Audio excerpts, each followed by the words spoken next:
В этом выпуске Феерила Этери Тутберидзе уходила к Плющенко, а теперь ведет занятия в Хрустальном. Яркая карьера Анастасии Таракановой. Евгения Медведева рассказала, от чего зависит ее будущее в фигурном катании, и чем отличается тренировочный процесс в России и Канаде, где она тренировалась у Брайана Орсера. А теперь обо всем по порядку. Феерила Тутберидзе уходила к Плющенко, а теперь ведет занятия в Хрустальном. Яркая карьера Анастасии Таракановой. Карьера еще одной экс-ученицы Этери Тутберидзе с большими надеждами, кажется, подошла к концу. Анастасия Тараканова начала вести занятия в группе Оксаны Булычевой, которая тренирует в Хрустальном. По данным инсайдеров фигурного катания, выступать Тараканова больше не планирует и собирается учиться на тренера.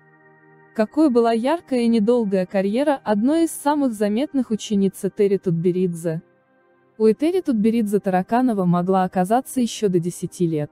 Но тогда ей сказали, что в Хрустальном много работы, близилась Олимпиада в Сочи. Я сильно мешала на катке, конечно. Помню, вышла на лед и помешала Юле Лепницкой, Евгении Медведевой, и еще много кому. Поэтому, только после игр.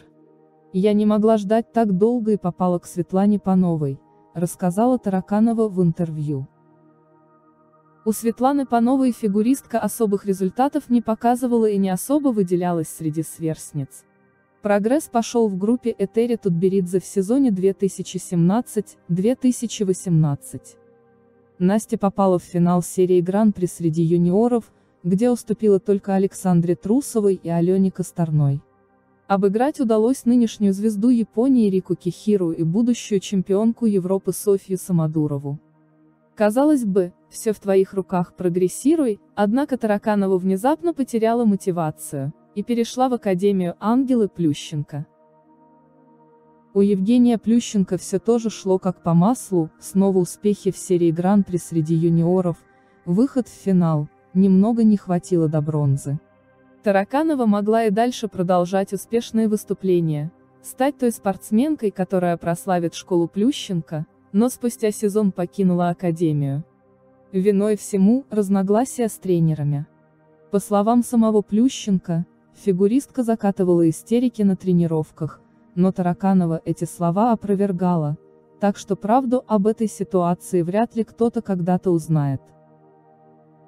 Последовало возвращение к Светлане Пановой. Тараканова продолжила кататься по юниорам, показала яркие программы на этапах Гран-при, но в финал не пробилась. 2 третьих места. После снятия с чемпионата России Тараканова будто пропала с радаров. Провалив короткую программу в финале Кубка России, она не вышла на произвольную, а затем о спортсменке долгое время не было ничего слышно. Летом 2020 года она вообще тренировалась со сборной России по фигурному катанию на роликовых коньках. Ходили слухи, что Тараканова может сменить вид спорта, но она все же вернулась в фигурное катание. Последний сезон Тараканова провела в СК «Армия фигурного катания» у Ксении Ивановой и Адьяны Петкеева. Она удивила зрителей необычным выбором музыки для программ. Полна ли Обвии и Evanescence. Все же далеко не тривиальные варианты. Впечатлила эмоциональностью, после чистой произвольной на одном из этапов Кубка России расплакалась прямо на льду, потому что доказала себе, она еще может кататься чисто. По неофициальной информации из окружения фигуристки, Тараканова закончила с выступлениями из-за проблем со здоровьем. Она нередко снималась с соревнований из-за недомоганий или повреждений, в том числе из февральского финала Кубка России. Завершение карьеры может быть связано и с постоянным поиском спонсоров и финансовыми возможностями фигуристки. Уже в 15 лет она предлагала свои услуги по постановке программ и отмечала, что у ее родителей нет возможности продолжать вкладывать огромные деньги каждый сезон. В 2020 году в одном из интервью Настя сказала: «Меня никогда не покидает мечта оставить свой след в истории фигурного катания. Сделать что-то значительное, чтобы стать примером для будущих поколений фигуристов. Кажется, мечту свою фигуристка будет воплощать уже в качестве тренера. Двукратная чемпионка мира в женском одиночном катании Евгения Медведева поделилась своими впечатлениями от дебюта в парном катании, а также рассказала, от чего зависит ее будущее в спорте. 9 июля в Сочи состоялась премьера ледового шоу «Анна Каренина», в котором Евгения Медведева выступила в паре с Александром Энбертом. Медведева поделилась впечатлениями от дебюта в спектакле Ильи Авербуха «Анна Каренина». Это первый опыт для Медведевой в парном катании.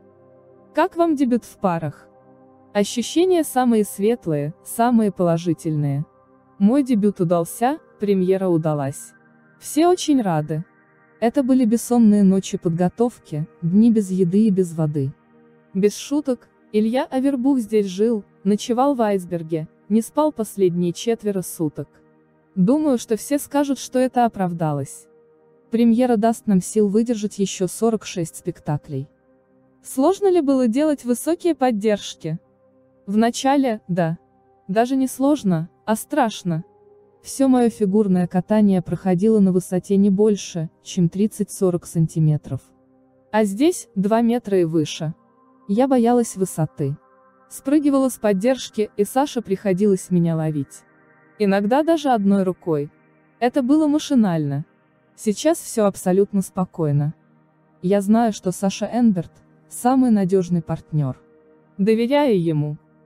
Также двукратная чемпионка мира, которая не попала в сборную России на предстоящий сезон, отметила, что ее возвращение в спорт будет на 100% зависеть от здоровья. Евгения Медведева рассказала об отличиях в тренировочном процессе между Россией и Канадой. Фигуристка жила и тренировалась в Канаде у Брайана Орсера с лета 2018 по весну 2020 года. Вы же 2 года тренировались в Канаде. Да? Чем отличаются системы тренировок в 2 странах? Все отличается, на самом деле. Другие люди, абсолютно другой менталитет, другое расписание, другой подход к жизни. У нас как? Если ты занимаешься, если решил, что спорт твоя жизнь, ты обязан быть в форме, обязан хорошо кататься и много тренироваться. В силу менталитета и устройства общества в целом, в Канаде все абсолютно по-другому. Все в стиле хочешь, не хочешь. Никто тебе не будет напоминать о твоих обязанностях. Не могу сказать, что лучше. Это все просто есть. Продюсер ледовых шоу и хореограф Илья Авербух признался, что хотел бы объединить в новом сезоне ледникового периода Алину Загитову и Евгению Медведеву. Я абсолютно убежден, что это 2 великие спортсменки, которым совершенно нечего между собой делить, и болельщики их обеих просто обожают.